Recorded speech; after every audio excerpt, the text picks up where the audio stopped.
speaker is Sohan Dsouza.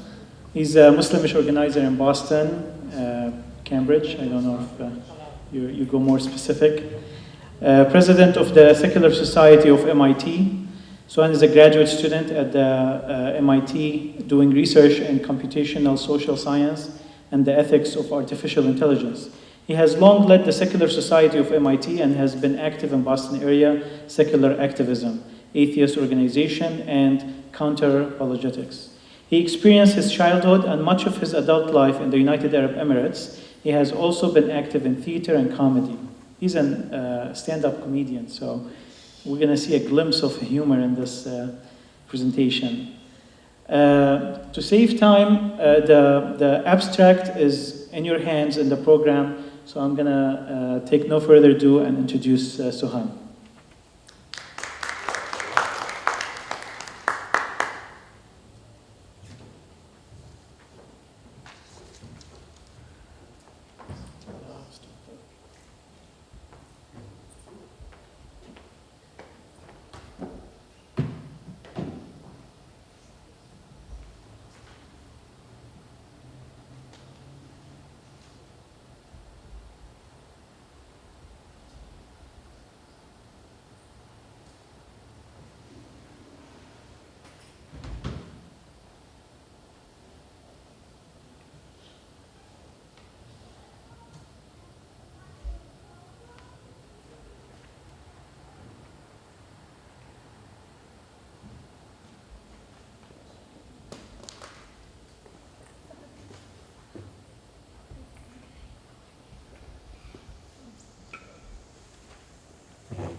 Right, so yeah, I'm Sohan. I'm very honored to be here and speaking to you all.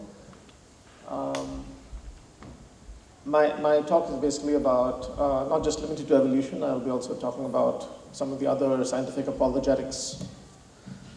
I will also be talking about some other scientific apologetics issues that I've encountered around Boston area, online and such.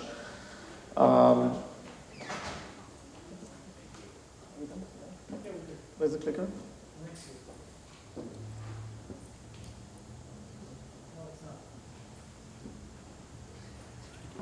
Sorry, I took your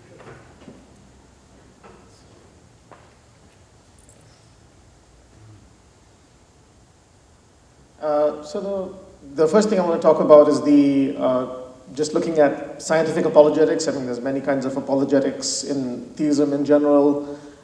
In this case, we're looking at the apologetics that's specifically related not to history or prophecy or things like that, or the nature of the soul, but specifically science. One of the theories, is it possible to turn the lights down a bit?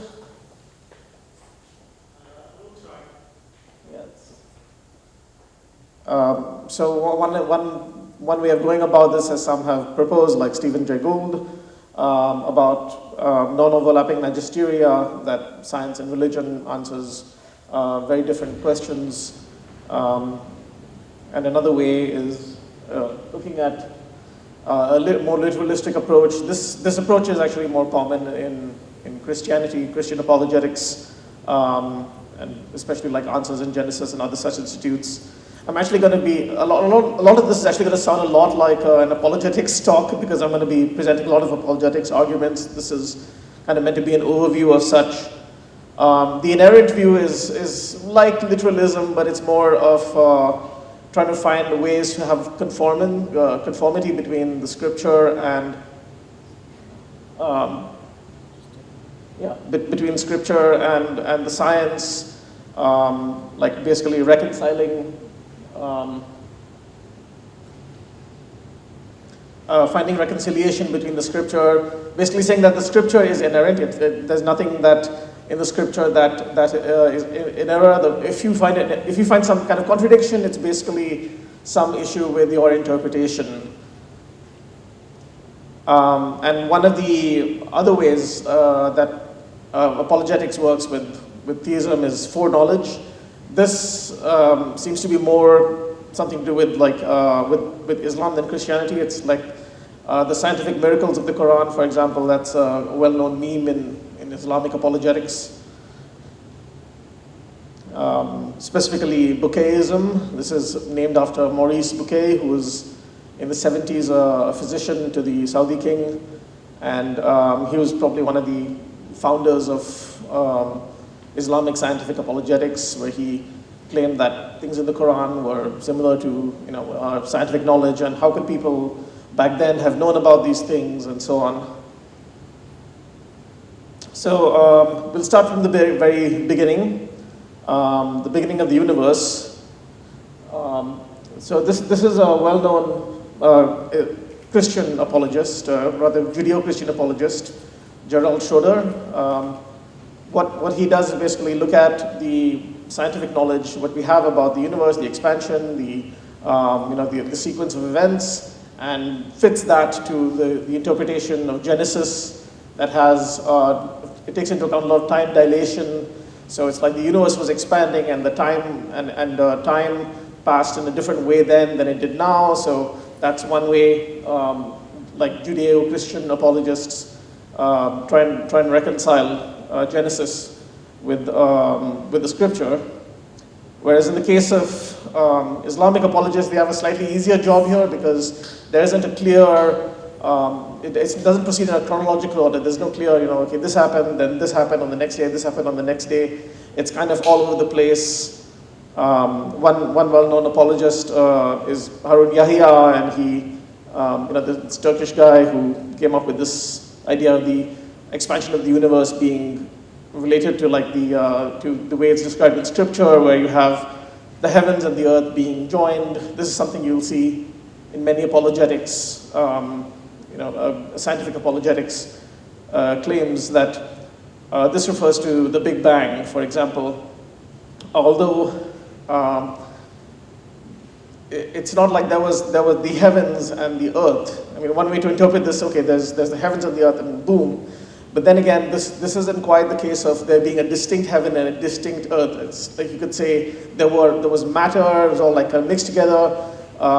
In the early universe, then you have. Sorry, I think it skipped. Yeah. Some people interpret, for example, when it talks about the heavens being smoke, that it was talking about the early universe being full of hydrogen, and then the stars were forming. When we talk about the universe being drawn out of all the celestial bodies being drawn out of the primeval smoke, that of course depends on your interpretation, though, because then he turned to the heaven when it was smoke, and then and said to the earth as well. So at that point, supposedly the heavens was smoke and the earth was a distinct thing that God could call to. So it's not clear that this is meant to be talking about like the formation of the cosmic disk and the stellar disk and such. This idea of the heavens and the earth being separated, by the way, is also found in Egyptian mythology, where you have the earth god Geb and the sky deity Nut, who the gods basically had them parted so that the earth would be held, the sky would be held above the earth, separating the two of them.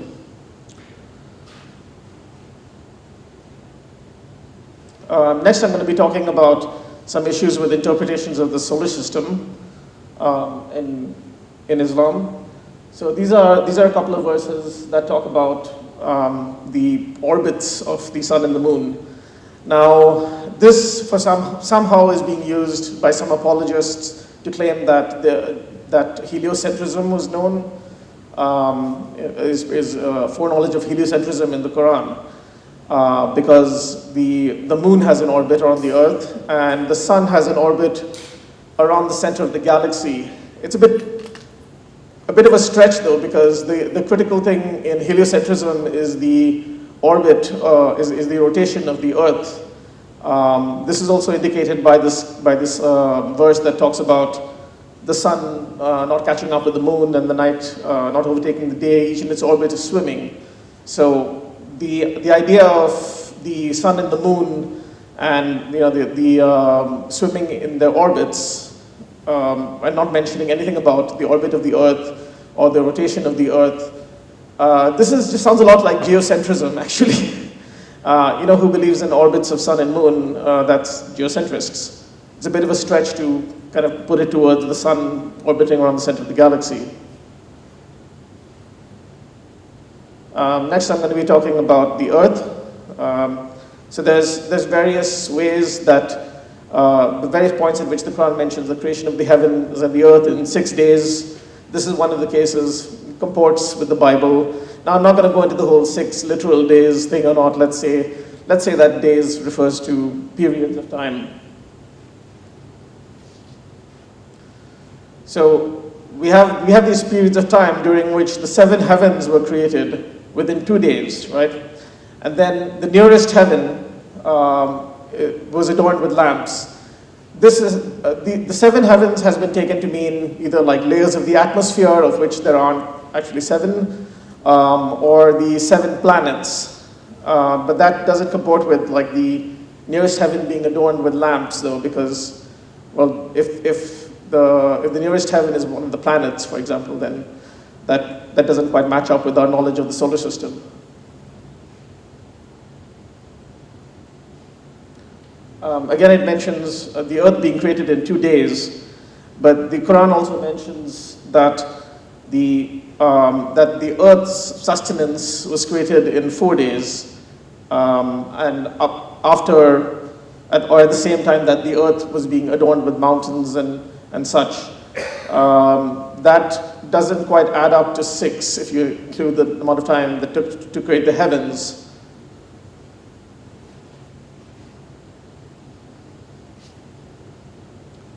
Some other claims that are used to claim that the Quran had scientific foreknowledge is the claim that that iron was sent down via meteorites. Yes, iron does come down to the earth via meteorites.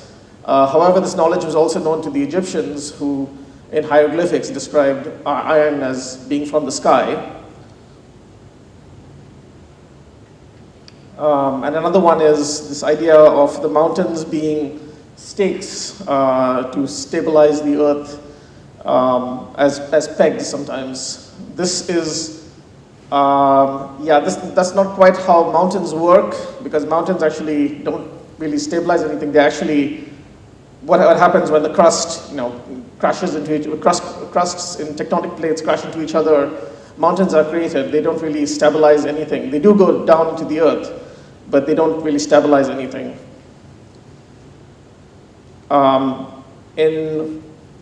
Next we move to man. I think some of this has already been covered by my esteemed predecessor. So this is some of the apologists and the different views. You have literal biblical apologists, I'm talking about Bible now, Judeo-Christian apologetics. People like Ken Ham, for example, have a very literalist approach. They have the Answers in Genesis Institute, and they believe there was a literal ark, a global flood, etc. Then you have people like, for example, Kenneth Miller, who believe in something more like modern science. They believe that God kind of made the earth like some kind of a puzzle that was primed to unfold into the universe that we have now, including the evolution of humans. You have S. Joshua Swamidas, who has a very interesting claim that, okay, everything evolved, and including the early humans, and then God specially created Adam and Eve contemporaneously, like at the same time, and put them among the humans, and they interbred with the humans and became the ancestors of all of us, and somehow left no genetic trace. But that's how they explain how God could have created Adam and Eve specially, and they could have been ancestors of all humans. You have seen this verse already. He has created you in different stages and different forms. This is used by some apologists to claim that this is talking about evolution, this is talking about different stages of man, and not, say, different ages or different races, or different population clusters. And of course, the verse about creating man from sounding clay, from mud, that's of course in the Bible as well, creating man from clay. That's interpreted as, at least one apologist has tried to frame this to me as, well, clay contains moisture and clay contains, minerals and stuff, and human bodies are made of minerals, so, kind of works like that.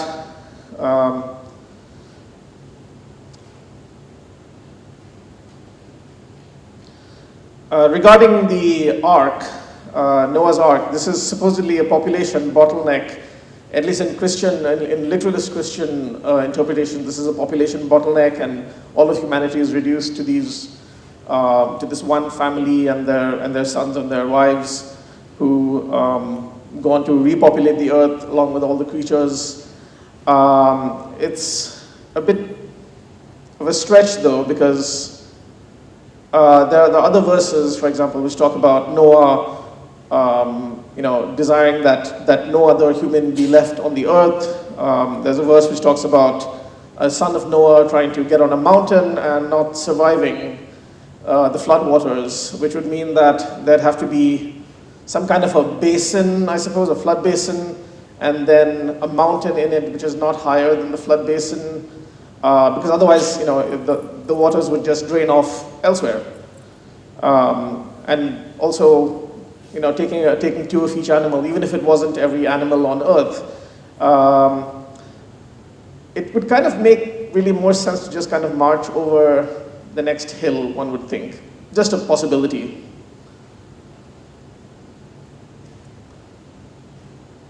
I got to check back and forth to make sure everything is showing up. Another claim that's claimed by apologists to say that Quranic scientific foreknowledge is that everything is made of water. Multiple verses talk about life coming from water. This isn't exactly rocket surgery, as they say. If anyone has dealt with anything desiccated, preserving by drying, you pretty much know, and rehydrating, you pretty much know that everything living contains a lot of water. This doesn't really hold a lot of water, shall we say.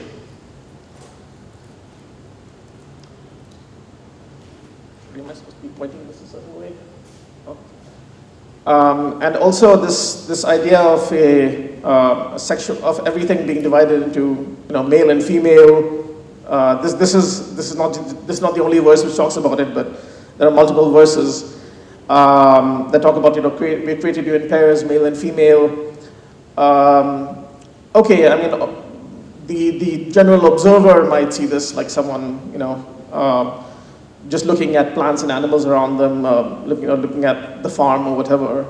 However, it doesn't take into account many asexual animal life. It doesn't take into account, for example, the hydras, which reproduce asexually. Doesn't take into account, for example, there are animals, for example, which have 7 sexes. Thermophilia is the specific species, but that has 7 sexes, which it can choose among.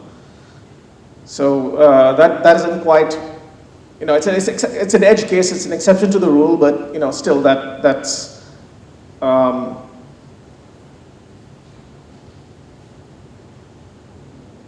not quite matching up to what we know of biology.